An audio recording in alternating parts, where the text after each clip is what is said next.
Welcome to Uncommon Ground, Steve. We're sat in the Nouveau podcast studio, and I've had the privilege of knowing you probably 10 years now. Yeah, maybe a little bit longer, I think. Yeah, for sure. But something that I've always really respected about you is wanting to get to a win-win. And I think people like to say that, but I've seen it with you, that you really live that. Like, where does that come from? I think it came from experience through the acquisition process, but to try and apply it across different parts of the business as well. But putting yourself in the other person's shoes in any negotiations and understanding what their value drivers are, what they're looking to get out of a deal, helps you then structure the deal to be more successful. Yeah. And it's not just win-win between a buyer and a seller, it's win-win between the clients, the team. Yeah. So there's no reason that any transaction shouldn't be beneficial for everybody. Yeah. Yeah, I love that because you truly stand behind it.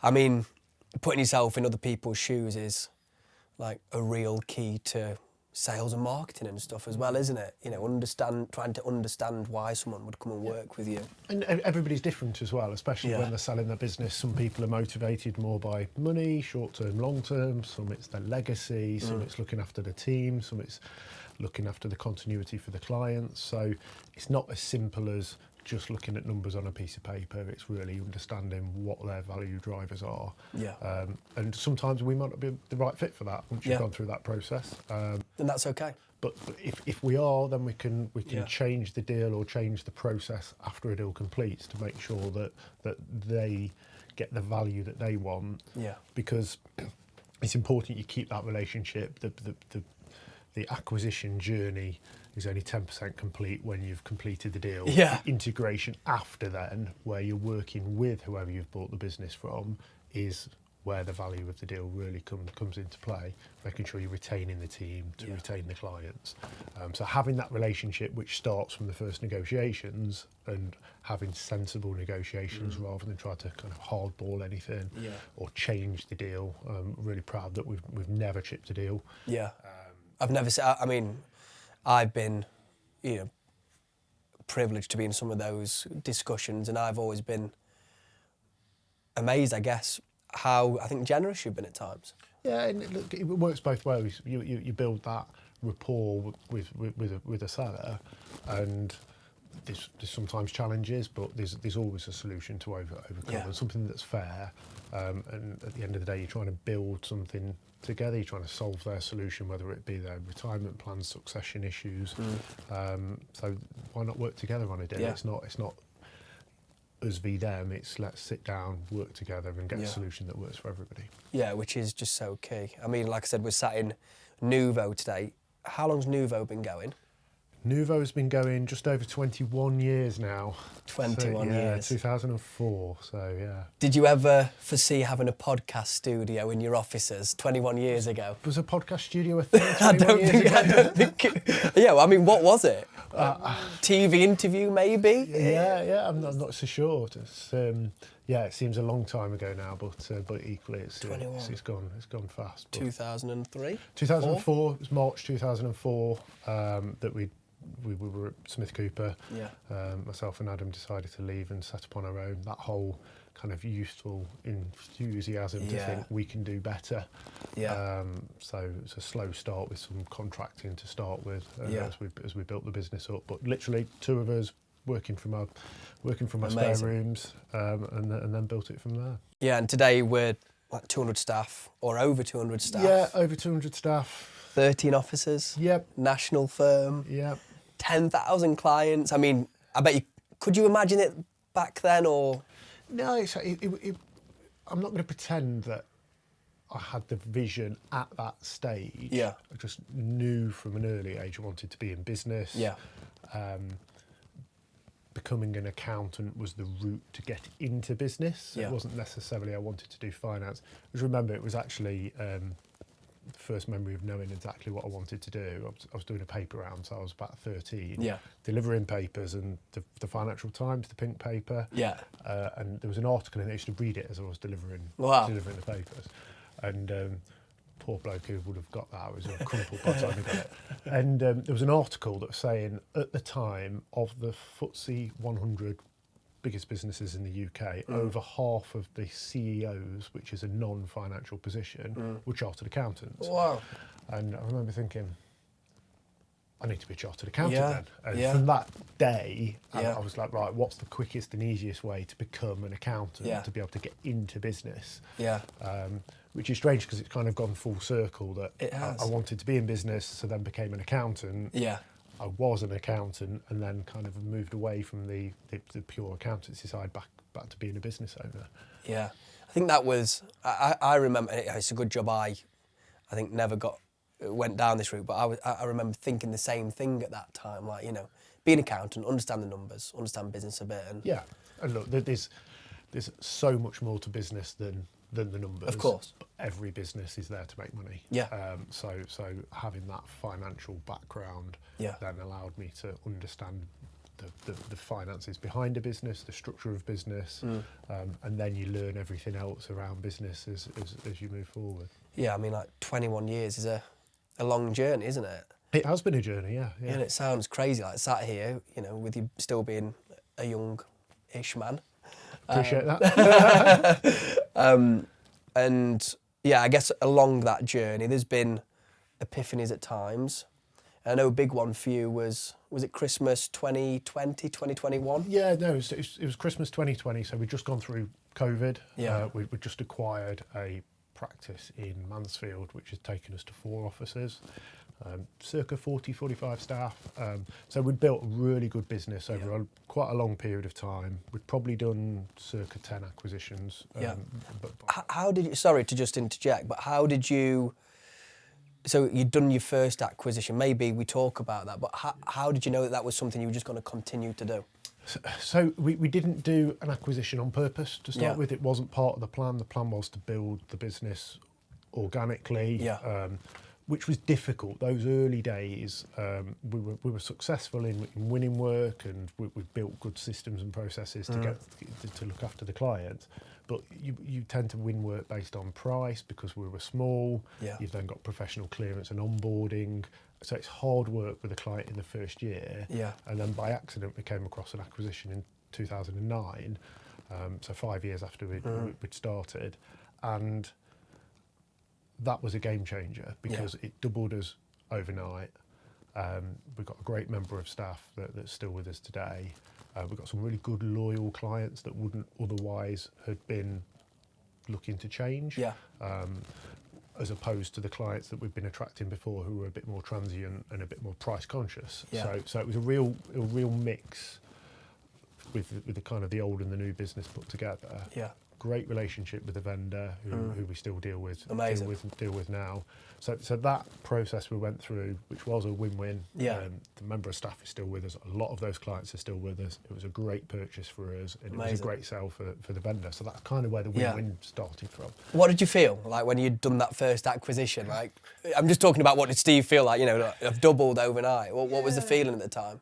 Look, we were excited because we'd been working really hard to build the business, and then all of a sudden we've done this transaction within 4 or 5 months that doubled us in size. So we were excited. We went from 1 office to 2 offices, 1 member of staff to 2 members. So it was a big step for us. Amazing. But also it was a bit of a leap into the unknown. I mean, kind of the whole jump off the cliff and build the parachute on the way down. Yeah. We didn't quite know what we were doing in terms of integration, and the focus was getting the deal done.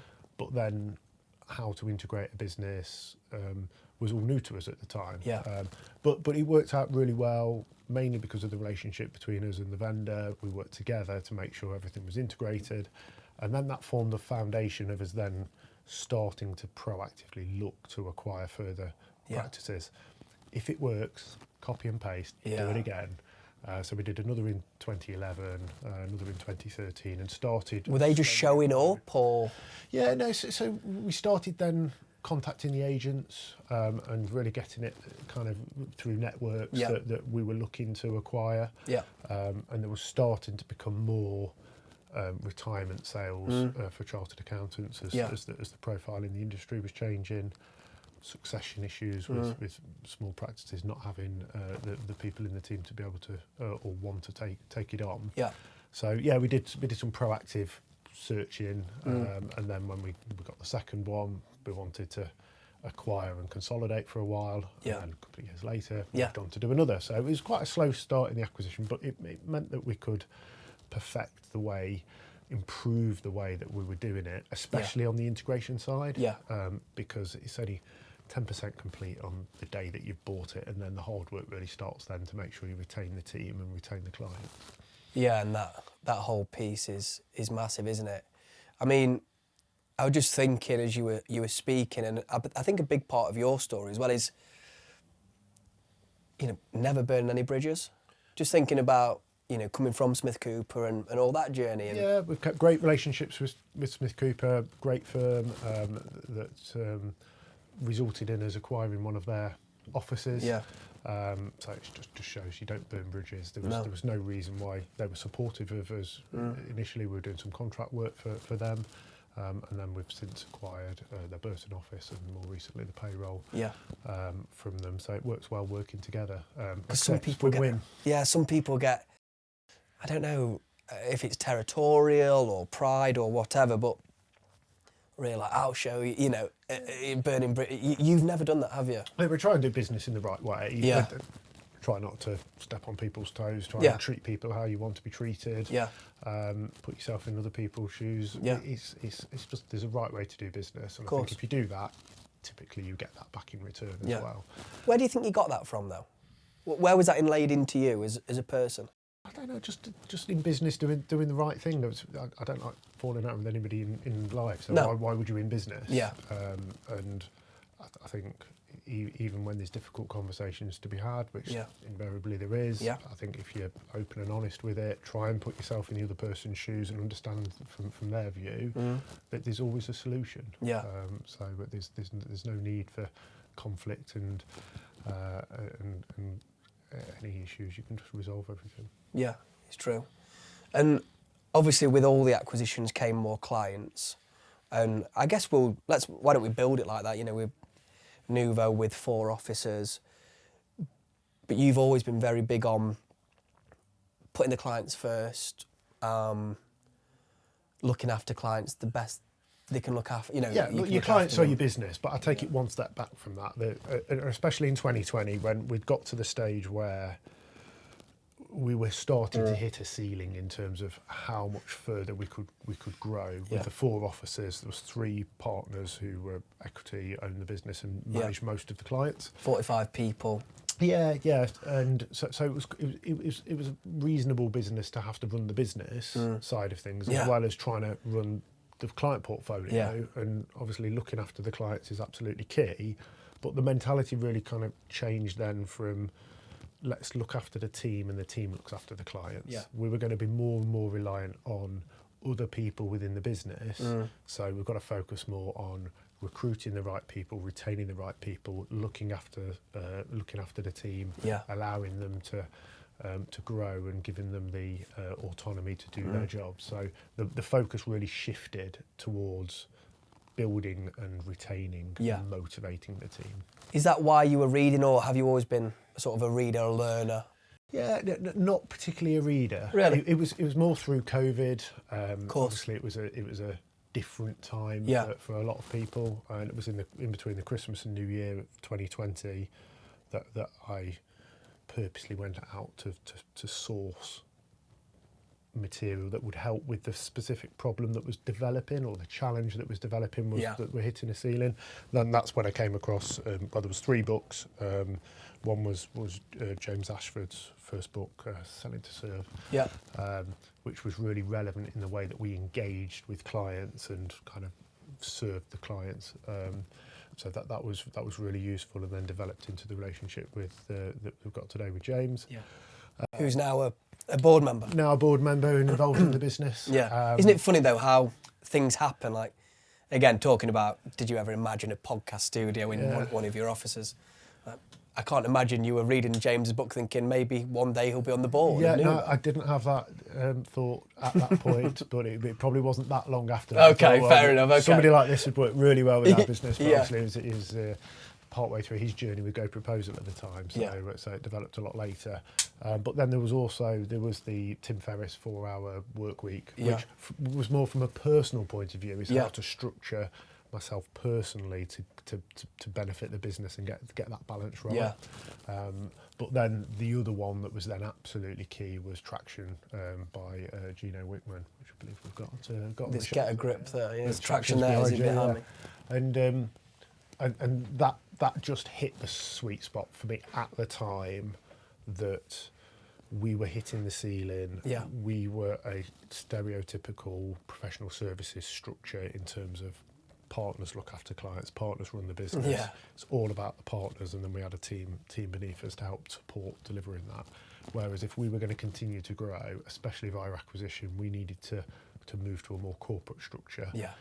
We needed to put the team in place to be able to run the business, and a separate team in place to be able to run the clients, so Yeah. we could do both well.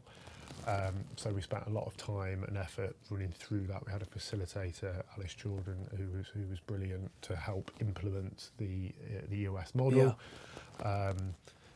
Start with the structure, make sure we've then got the right people in the right seats. Yeah. So there were some hard discussions and decisions around making sure we've got those people in, and if they're in the right role.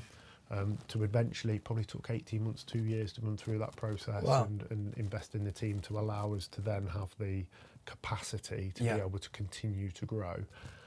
So we kind of paused on the growth for a period of time, Yeah. until we got that in place, because firm believer in you've got to have the foundations in place, especially when you're scaling quickly, to be able to not fall over as you grow. Yeah. It's, Yeah. You can't be growing and then backfilling roles, chasing your tail. You've got to be ahead of the game. Yeah, and that's a big philosophy of yours, isn't it? To try and stay a year ahead. Yeah, plan for next year. I quite often say to the team, look, when we're discussing new roles, Yeah. might not be essential today, but what's essential for a 20 million business, Yeah. 30 million business, you've got to be planning for that period ahead. Yeah, I see it loads with our clients. We build high performance teams for owners of businesses, and a lot of the time, rather than it's backfilling, it's chasing your tail, Yeah. rather than looking forward. Yeah. And people getting a bit of a mess, and actually they leave a lot on the table, a lot of their potential on the table, Yeah. because the team isn't in place, and the owner is still, they think they've got a business, but really it's just a really meaty job. Yeah, yeah, and look, that was part of the process of the transition. Your business is a vehicle for what you want out of life personally. So Yeah. we kind of started with, as the owners of the business, look, what's our journey look like? Yeah.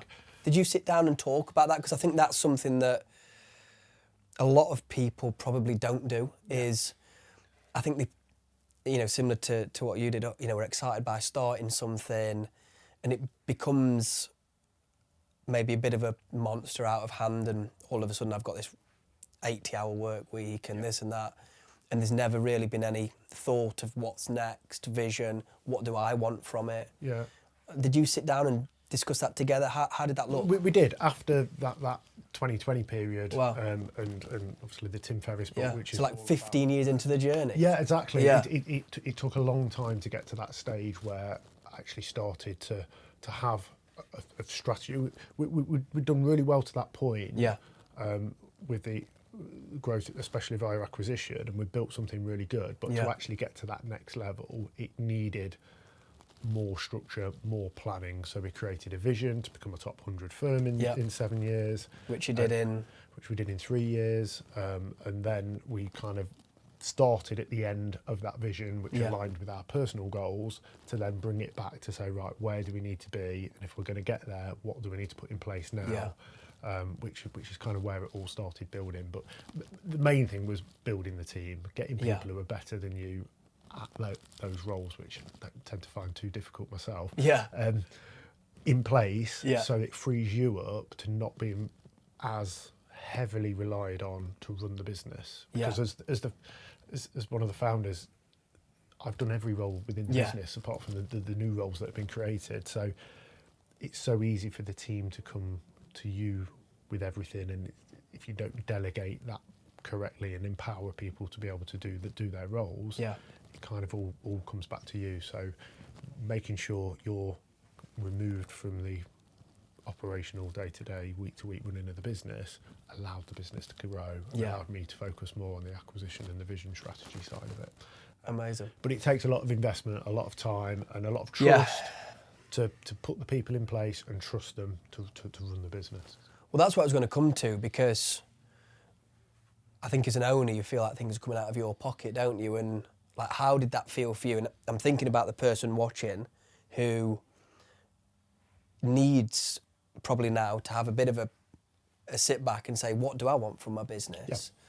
And so maybe talk to us about how they might be able to do that, and then also just the cost of that in the short term for long-term gain. Yeah, I think the process is thinking about what you want personally first, because everybody's different. Some people want a high growth business, some people want a stable business, lower risk. So it's the attitude to risk personally that should drive the business decision. You don't want to risk everything in the business if you risk averse personally. No, it's true. Not aligned. And then when you know what you want out of the business, is really plan for the business. If it is growth, like we decided we want to continue to grow, it's then viewing the cost, both in terms of time and money, as an investment, the same as it would be if you were buying an office or a factory or a van.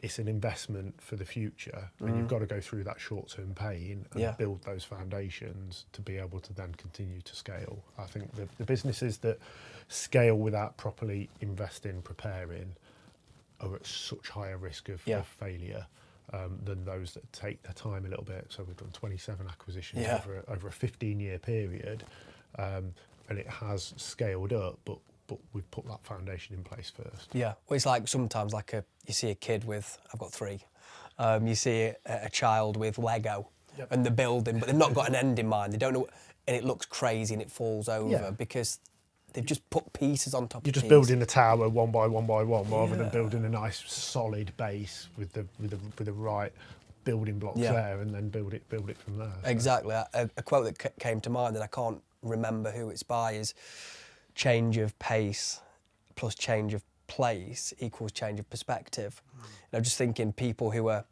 in the grind right now, it might be going great, but it's still a bit of a grind. Go on holiday. I always find holidays a great time. Change of pace, change of place, and then you get a bit of a change of perspective. You can step away and have a think, a weekend away, take a night away, something, if you can't get a couple of weeks, and really ask yourself, what do I want? Where am I going? And it's not easy, and mine was when I was away in between Christmas and New Year, which is quite a... COVID was a reset as well. COVID was definitely an 2020. implication of that. Yeah, I think it made everybody just reassess kind of where they were.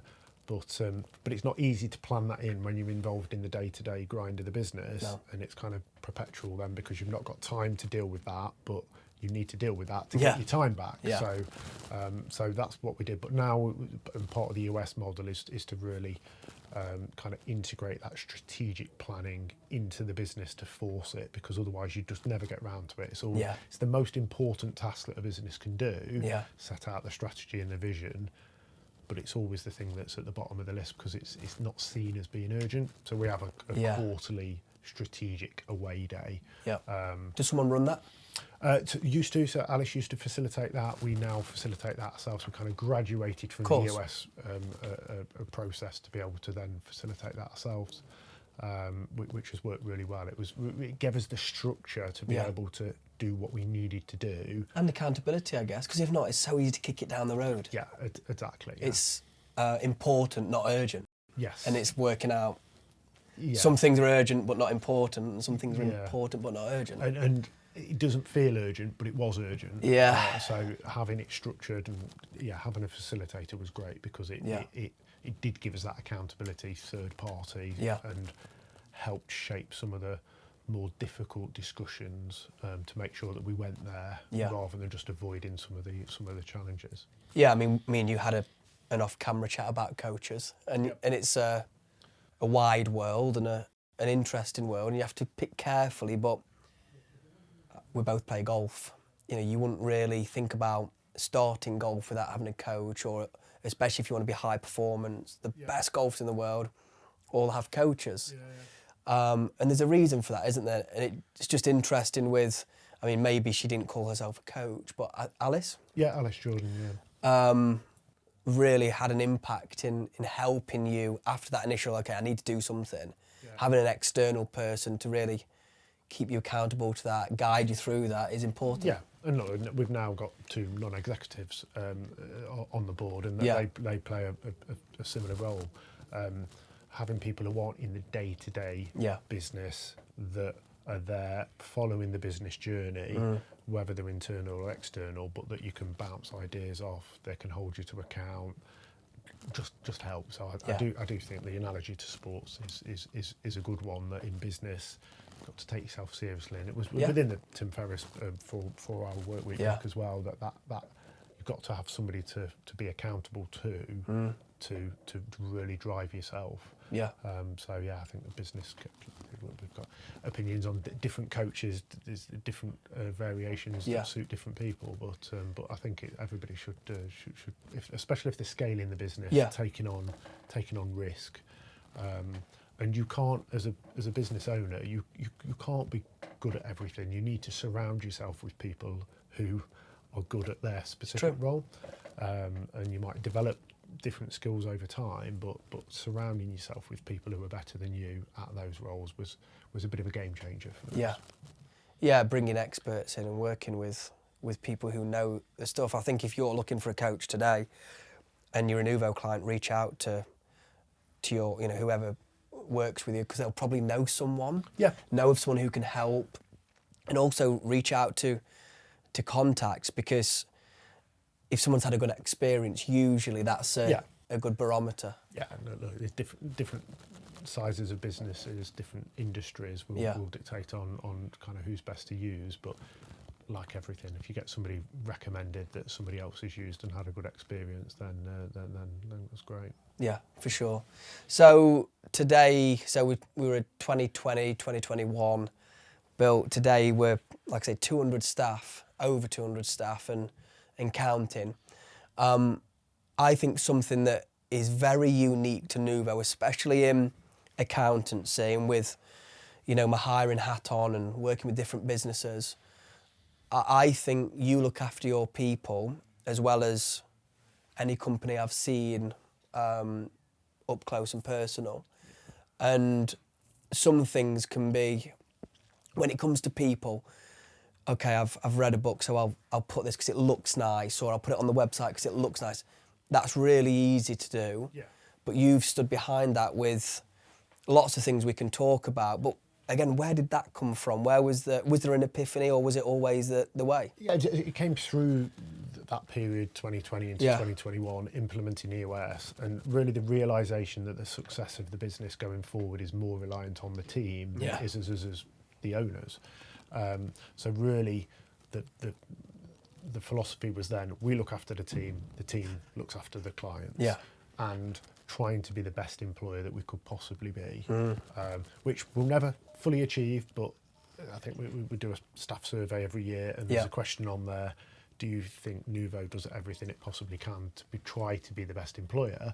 And we had 100% of people said either that's agree amazing. or strongly agree. Yeah, so that's even though so cool. we don't get everything right all of the time, at least the team can see we're always trying. So we're always developing. It's something that even recently we've redone some of the staff benefits. So from that initial change of philosophy, I mean, we always looked after the team before, but it was more of a conscious, let's do everything we possibly can. So from that, we kind of sat down and specifically said, look, what more can we do for the team across a number of different areas? So whether it be development plans, we developed a Nuvo Future Faces project, which identified those staff members that could be future partners to give them career development plans. Love that. We never want anybody to leave this business for progression, because we're scaling so fast. There's progression here. We also moved to the 4-day working week, so it's coming up to 3 years ago. Were you scared when you did that? I mean, like, when I tell people about the 4-day work week, whether it be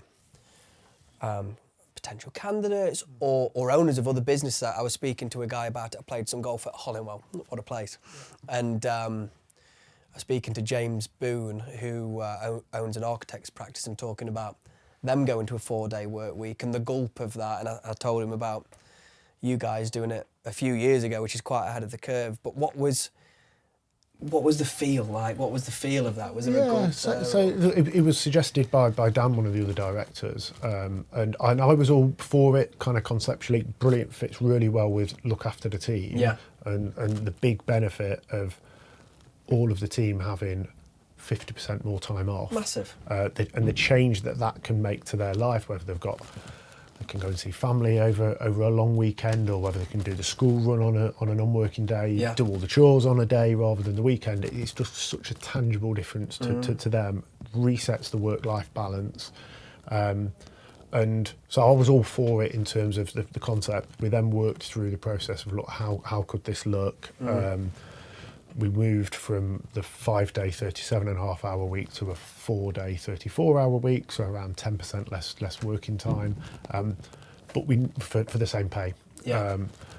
But we didn't notice any tangible reduction in output because it tends to be that people are more efficient working over the 4 days than the 5 days. Obviously, the saving. If you've got good people, I guess, as well, and you've invested in people, then they're going to do the work. They're going to want to do a great job. And look, we try and run the business based on output rather than input. As long as the work gets done, when the work's done, where it's done, how it's done, you've got that level of autonomy. And also not trying to run the business based on any issues that you have with any team members. So I don't like the mentality where somebody's taking the mickey out of something, therefore we need a policy or to change the policy to stop that. Such a good point. No, you need to address the issue with that specific person. Don't punish the whole team, largely who are a brilliant team, just for one issue. So we've always all been in a room where the whole room's been called out for one person's problem, and we all know it's one person's problem. Yeah, if somebody's continually not updating where they are, or if we feel they're not working the required hours, don't then make everybody clock in and out because of that one person. Just deal with that individual issue. And look, we're a professional services business. We've got a kind of a very high level of team. You've got to trust them and empower them to manage their own diary, look after the time. As long as the output's there, that's the main thing. Yeah, I mean, there's probably people watching today and think, I could never afford to do that, or, some of the stuff you say is nice, Steve, but, I've not got the margin there. What would you say to them, like when it comes to their team? Yeah, so the output wasn't significantly different. So the cost-wise, the salary, there was a bit of an on-cost to make it fair for part-time staff, so they got the same benefit as the full-time staff. But we were still paying 100% salary, just getting less time. But we were getting 10% less time, and they're getting 50% extra time off. So the balance of win v cost was massively in the favour. But what we have benefited from significantly, recruitment, retention, sickness. Well, recruitment, I mean, that point, again, from my hiring hat, is so big. Having conversations when you say, 4-day work week, pro rata. No, it's full pay, 4-day work week, true 4-day work week is huge, isn't it? Yeah, and you've got to, it's a tough industry, as you well know, to recruit and retain good staff. 4-day work week is only one element of it, whether it's modern invested offices, the culture, the team, events.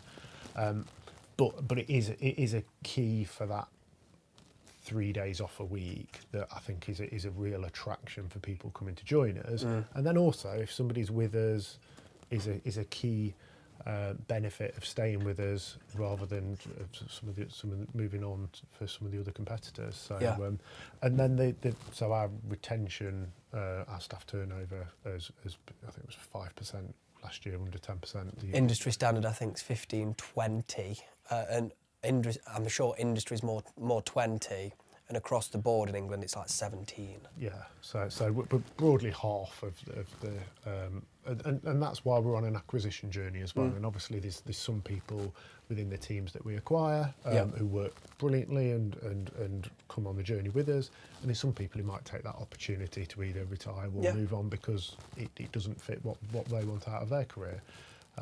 So you'd expect in a high growth, highly acquisitive business that the turnover would be retaining the team might be an issue. So true. So the 4-day work week has definitely helped with that, amongst other things. And then sickness has been another huge benefit. Wow. I think a healthier, more balanced, more motivated team. Yeah. We saw the sickness rates half. Amazing. Yeah. So that's tangible benefits that Yeah. we've received from it. So anybody considering it, depends on the industry, depends on your business, of course. depends on how you can actually implement it. But it's been hugely positive for us. And Nouveau still open 5 days a week, full hours. Yeah. And I'm really just trying to put myself into the mindset of someone who's watching this today and looking at all the cool stuff you do for your employees and the stuff that makes them loyal, and just wondering how do I start when I'm not Nouveau, but you started 21 years ago or however long it was with your first employee. Yeah.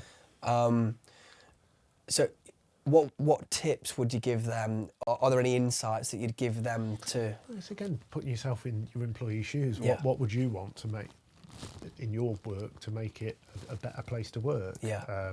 And it's across a broad range of obviously pay, fair pay, the conditions, office environment, the culture, dealing with potential issues within an office. True. That can sometimes upset an office, so being fair and firm where needed to be, making sure that work balances, that we're especially as we've grown, we do have different pressures at different times across the team, so I'm not pretending everything is absolutely perfect all the time. We still have seasonality, but I think overall we try and invest in the team to make sure that the team isn't overworked across the whole team all of the time. Yeah. And get that fair balance. Yeah. Staff events as well has been great. The team events, we do an annual staff day to get the whole team together. What, 140 people at that last year, I'm sure Yeah, it was? Yeah, it was really well attended last year, and then we've just done and that helps communication as well, updating the team where we've been, where we are, where we're going. Well, I was there at that, and the feel in the room was just really special. Yeah. Kai, was it your first day or something? Yeah. It just such the feel in the room was really special. Yeah, and this is an important point as well. I think a lot more now than 20 years ago when we started. More people want to feel like they're part of something at work, and I think because we are on this journey that creates challenges but is also exciting and creates opportunities, I think going through that, communicating it to the team and the team being on board with that journey, people get excited about that because the business is continuing to grow and evolve. Well, you had the team come out and deliver the culture and values. Yeah. And I think that's just thinking about a lot of this stuff, the stereotypical business person, especially when we were growing up, was dictatorship, big. And I was thinking about some of the things you said, just the humility of your approach. People can do things better than me. Some owners don't think anyone can do anything better than them. Yeah, look, the team recognising each other is great. So the core values, there was one person, one member of the team that took on each of the 6 core values, and that worked really well. So actually those core values came from the team rather than us saying these are the core values. Yeah. So the core values already exist, they just needed to be kind of brought out and documented and then applied consistently across the whole business. So that was a really kind of team-driven process that Heather helped with. But then we've just had our first Oscars awards last Saturday. Yeah. And again, that's something new we've implemented that we've done with a different business that was the team recognising the team. So we had videos before each award, and that was the nominations from their fellow colleagues. Amazing. It's that team side. It wasn't Ben as the MD just saying, right, this is who we've nominated Yeah. as a board, or him as MD. Yeah. It was really coming from the team. Yeah, and I mean, thinking about that, if you're in football when you're a bit younger, the manager's player award tended to go to the teacher's pet a little bit, and it was good, but the player's player was what you wanted to win. Exactly. And just thinking about the psychology of that in the team is really interesting. I mean, I walked in here today, 5 people before we filmed anything said how good the Oscars were. Yeah. That's amazing. Yeah, and it's that kind of team recognising team that made it a really, really good night. So I look forward to building on that in the future. But it's just one example of the culture and the teamwork that we're trying to create. And in that evening, it was the cheers for people winning from their fellow colleagues. Yeah. That really kind of stood out for me. So yeah, that's worked really well. Well, you do 4 events, don't you, over the year? Yeah. So we do the 2 full team events, the staff day and now the Oscars, which will be definitely an annual event. Yeah. And then we have 2 other kind of office related events just to try and plan in those social events. But then there's always other mini social events going on. We're trying to make it enjoyable and sociable and teamwork. Yeah, great place to be. We don't force people into it, but it does really help if you've got those bonds and relationships in the office. Then it just helps work be a bit of a happier place. Completely agree. And again, you could look at the P&L as an accountant or whatever, and look at what you're spending on these events and think, but the value far outweighs the cost, doesn't it? And talking about investment in things that don't seem tangible. Yeah, it's very intangible, isn't it? But I think I don't know what the cost of the Oscars evening was, but whatever it was absolutely worthwhile. Like I said, the buzz in the office, and then the people who attended will go and tell the rest of the team who couldn't make it how great it was, and then we'll build on that next year. Friends who were maybe other accountants. Yeah. I mean, we had a meeting the other day with someone, which was a good meeting, and they knew someone at Nuvo, and he said, tell us everything, warts and all, and there were no warts, which. Stuff like that is really important, isn't it? Yeah, and that's what we're trying to build, that kind of employer branding, to be known in the industry as being a good employer, a fair employer, and try and be innovative in terms of what we're doing, not only as a business, but also how we engage with the team, how we give them the freedom, how we give them the opportunities. Yeah. So it's always work in progress. We'll never be perfect, but like I say, and the team can recognise that we're always trying to improve. So every year we'll continue to improve. Yeah. Just tell me a little bit about systems and just continually be open to do new things, technology, all that kind of stuff, because that's been a real key part of this last 3-4 years, hasn't it? Yeah, the development of the systems, and there's a lot going on with tech in the industry. It's not really my area. Luckily, we've got a very tech-enabled MD. We've got a head of digital transformation who's joining us to really invest in the tech side of it. You've got to give the team the tools to be able to do the job as efficiently as possible. Not just efficiencies, it's also servicing the clients better, quicker, more timely, accurate information. So we've got a few projects ongoing at the moment to really try and be at the forefront of that. So it's quite exciting times coming up with that. Amazing. Tell me, so I know you've got your plan, but do you reevaluate that every year? What are you thinking now? Obviously, 2020 is 5 years ago now, which is crazy to say. Yeah. Have you got 5, 10 years? How does it look? Do you reevaluate that each year? Look, we have an annual planning day every year, which is actually next Tuesday. And then a quarterly strategy day to see how we are on that plan. And we try and plan out. So we're continually revising the plan of where we're on, working a year ahead. So we've got the plan set in place for the next year.